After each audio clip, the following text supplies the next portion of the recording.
लोकसभा चुनाव के दौर में हिमाचल में सेब का मुद्दा लगातार चर्चा में है। कांग्रेस लगातार प्रधानमंत्री मोदी पर सेब का आयात शुल्क घटाकर प्रदेश के बागवानों से वादा खिलाफी का आरोप लगा रही है। इसको लेकर प्रदेश भाजपा के प्रवक्ता संदीपनी भारद्वाज ने जुबानी हमला किया है। संदीपनी ने कहा है कि शिमला में सेब का नुकसान करने के बाद अब आनंद शर्मा आम और किन्नू का नुकसान करने कांगड़ा चले गए हैं। विश्व व्यापार संगठन के व्यापार समझौते में सेब पर आयात कर 50% से ज्यादा नहीं बढ़ाया जा सकता। इस पर आनंद शर्मा के सुंदर हस्ताक्षर हैं। संदीपनी भारद्वाज ने कहा है कि प्रधानमंत्री मोदी ने कभी भी सेब पर आयात शुल्क को 100% करने की बात नहीं कही। प्रधानमंत्री मोदी ने सेब का 100% अल्टरनेट विकसित करने की बात कही थी। वर्तमान में कांग्रेस सरकार पहले ही MIS के तहत बागवानों का 80 करोड़ रुपए अदा करे। MIS बंद किए जाने को लेकर बागवानी मंत्री के दिए बयान पर संदीपनी ने पलटवार किया है और कहा है कि MIS बंद करने को लेकर बागवानी मंत्री इसकी अधिसूचना दिखाएं। प्रशासित प्रदेशों में इस तरह की 1390 मंडियां, 189 मंडियां जो क्रिएट की गई वो ई पोर्टल और ई नाम से क्रिएट की गई। अब मंडियां क्रिएट हो गई, उन मंडियों में आड़तियों का जुड़ना जरूरी है जो परचेजर है हमारे। तो लगभग 2.5 लाख आड़ती ई पोर्टल से इन मंडियों के साथ जोड़ दिया गया, उनको रजिस्टर कर दिया गया, ताकि फार्मर जो इनके साथ जुड़ा है, जो फार्मर इनके थ्रू कनेक्टेड है, उनके साथ आड़ती भी जुड़े हैं। इसलिए उनको रजिस्टर किया गया। और आपकी जानकारी के लिए एक बहुत बड़ी फिगर है, 3 लाख करोड़ का बिजनेस ई मंडी के माध्यम से हुआ। 3 लाख करोड़ कंट्री में। उससे क्या है कि भी मैं सेब शिमला में पैदा कर रहा हूं, मेरी ई मंडी बॉम्बे में रजिस्टर्ड है, मैं पोर्टल में मेरा सेब वो चेक करेगा, उसको सेंसिटाइज करेगा, उसको इवेल्युएट करेगा, मुझे वहां से मेरा आड़ती जो मेरे साथ ई पोर्टल में रजिस्टर्ड है मुझे सेब का रेट कोड करेगा, मैं उसको एग्री अपॉन करूंगा और उसको वो सेब यहां से ट्रांसपोर्ट करूंगा। ना मुझे मंडी में जाने की जरूरत, ना आड़ती को फार्मर के पास आने की जरूरत। तो ऐसी संकल्प योजना, इस तरह की कंक्रीट योजना अगर क्रिएट हुई तो माननीय मोदी जी के सरकार में हुई, और जिसको हमने ई नेम दिया, और आने वाले समय में ये और स्ट्रेंथन हो, इसकी कल्पना जो है इस देश में की गई। और इसके साथ इसमें FPOs जोड़े गए, फार्मर सोसाइटीज। लगभग 3366 ऐसी FPOs, जो मान लिया हमारा रोडू का एक गांव है, वहां FPO क्रिएट की, 10 फार्मर ने एक FPO बना दिया। वो FPO उस ई नेम पोर्टल में जुड़ गया, तो वो 10 फार्मर का जो वो NGO है वो भी अपना सेब ई नेम इस ई पोर्टल के माध्यम से पूरे देश में कहीं भी बेच सकेगी। ऐसी कल्पना माननीय मोदी जी ने क्रिएट की। ये इंपॉर्टेंट इसलिए था कि सेब पैदा करना, अनाज पैदा करना, गेहूं पैदा करना, धान पैदा करना, दालें पैदा करना फार्मर करता है, लेकिन उसको मार्केट करना बहुत कठिन काम होता है। And he is really uncertain कि how much return, how much value he will get for his जो उसका अनाज है, जो उसका अन्न है। ई पोर्टल के माध्यम से बहुत आसान हो गया वो।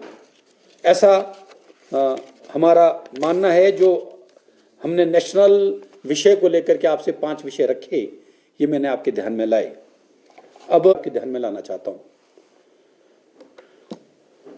भारतीय जनता पार्टी हमेशा किसानों के हितों में अपनी बात करती रही है और आगे बढ़ती रही है।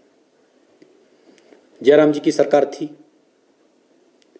MIS में हमने सेब खरीदा।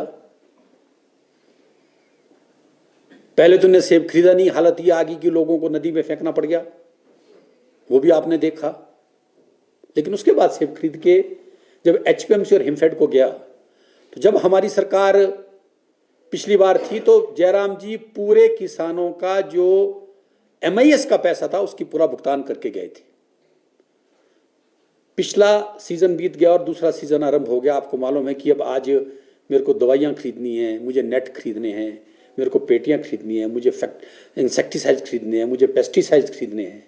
80 करोड़ रुपया आज भी HPMC का किसानों का पेंडिंग है, इस सरकार ने नहीं दिया। हमारा आरोप है 80 crore rupees which is still pending, which the present government has not paid to the farmers.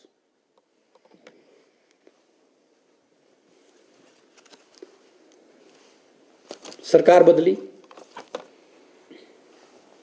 Policies आई।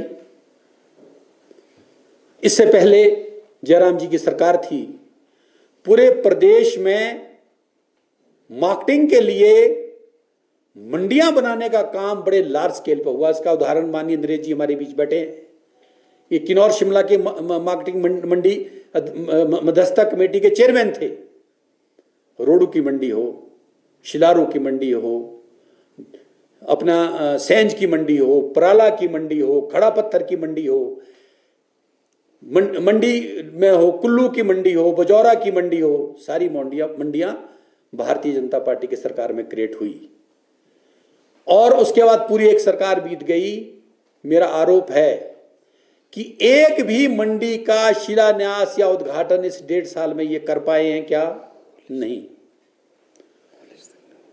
और जो मंडियां बन रही थी उन मंडियों की भी इंप्लीमेंटेशन पूरी नहीं कर पाए। और पीड़ा तो मित्रों तब हुई कि जब बचे खुचे पैसे नेशनल हॉर्टिकल्चर मिशन के तहत उन मंडियों को स्ट्रेंथन करने के लिए जो किसी वजह से 2, 4, 5 को 10 करोड़ रुपए बचा था, उस पैसे से विदेश टूर की योजना बना डाली। ये तो भारतीय जनता पार्टी ने जब आंदोलन पे आई, जब इनको एक्सपोज किया, फिर जाके वो टूर प्रोग्राम रद्द हुआ। नहीं तो उस पैसे को भी ये विदेश दौरे पे खर्च कर रहे थे, मंडियों को स्ट्रेंथन करने पे नहीं। ये हमारा आरोप है। इसके बाद पैदा करते हैं, एंटी हेल गन की भी योजना हमारे समय में आई, वो कामयाब हुई, कभी नहीं हुई, सारी बातें थी। उसका अल्टरनेटिव था एंटी हेल गन के अलावा एंटी हेल नेट्स। और एंटी हेल नेट्स एक ऐसा सोल्यूशन था कि बागवानों को कुछ तो रिलीफ ओले से मिल सकता था। इन्होंने एंटी हेल नेट की सब्सिडी भी क्वैश कर दी, खत्म कर दी। They are not giving subsidy to the farmer for anti hail nets. ये हमारा आरोप है। और इस स्थिति में फार्मर जूझ रहा है, उनका सेब खराब होता है, ओला गिरता है, बरसात होती है, तो वो बेकार हो जाता है और उसको उसका रिटर्न नहीं मिलता। अंत में हमारी केसीसी बनती है।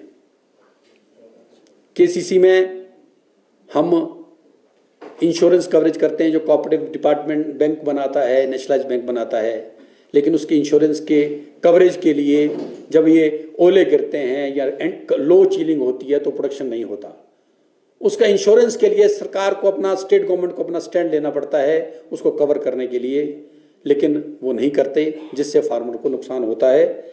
ये मेरे कुछ पॉइंट आज के इस प्रेस वार्ता में थे जो मैंने आपके आगे रखे। और कुछ विषय नेशनल लेवल के थे और कुछ मैंने स्टेट को लेकर के रखे। और आपको इसके बाद आपको कोई विषय ऐसा, खाली मंडियां ही नहीं बनाई, मेजॉरिटी लोग यहां पे भी जो प्रेस के हमारे मित्र हैं वो सब सेब पैदा करने वाले लोग होंगे। इट इज नॉट इंपॉर्टेंट कि हम सेब पैदा करते हैं, मार्केट करते हैं। इंपॉर्टेंट ये है कि क्या हम उन सेबों को प्रोसेस भी करते हैं क्या। जब हम सेबों को प्रोसेस करने का पहला यूनिट दौलत राम चौहान जी ने परमाणु में लगाया था, सरकार कांग्रेस की आई, उसके बाद सारे समय ये सत्ता में रहे, इन्होंने उसके बाद कोई दूसरा यूनिट स्थापित नहीं किया। ठाकुर जयराम जी ने पराला में बाकायदा न्यू प्रोसेसिंग प्लांट लगाया, उसको ऑपरेशनल किया। और मित्रों, मैं एक बहुत इंपॉर्टेंट बात आपसे शेयर करना चाहता हूं। आज इतना समय हो गया, साइंस और टेक्नोलॉजी एडवांस हुई, हम और आप आगे बढ़े, हम प्रोसेसिंग प्लांट की बात करते रहे। और परमाणु में जब हम सेब को प्रोसेस करते थे, प्रोसेस करने के बाद उसका जो पल्प होता था, उस पल्प को नाले में फेंका जाता था, सड़ान होती थी, गंध होता था।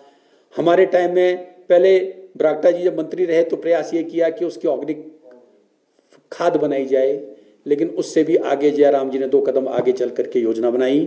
वो था जो हमारा बचा हुआ पल्प होता है मित्रों, उससे पेक्टिन बनता है। पेक्टिन क्या है? पेक्टिन है जो जैम और जेली को कॉन्ट्रैक्ट करने के लिए यूज होता है, उसको पेक्टिन बोलते हैं। और देश का 90% पेक्टिन चाइना से इंपोर्ट होता है, चाइना से। और उसका रॉ मटेरियल एप्पल का पल्प है। और पराला में ना केवल प्रोसेसिंग प्लांट लगा, वहां पे पेक्टिन का यूनिट भी स्थापित किया गया, पेक्टिन का, ताकि जो पल्प उससे निकले उससे पेक्टिन बन सके। और जयराम जी यही नहीं रुके, उन्होंने उसके साथ एक बहुत बड़ा सीए प्लांट भी लगाया कि ताकि सेब को जब मार्केट करने के बाद एक्सेस हो जाए उसको हम सीए स्टोर में स्टोर कर सकें। ऐसी योजना भारतीय जनता पार्टी की सरकार ने लाई और इसको हम कितना आगे स्ट्रेंथन कर सकें, ये कोल्ड चेन को कितना मजबूत कर सकें, इसकी कल्पना भी भारतीय जनता पार्टी ने प्लान की है, आने वाले समय में उसको करेंगे।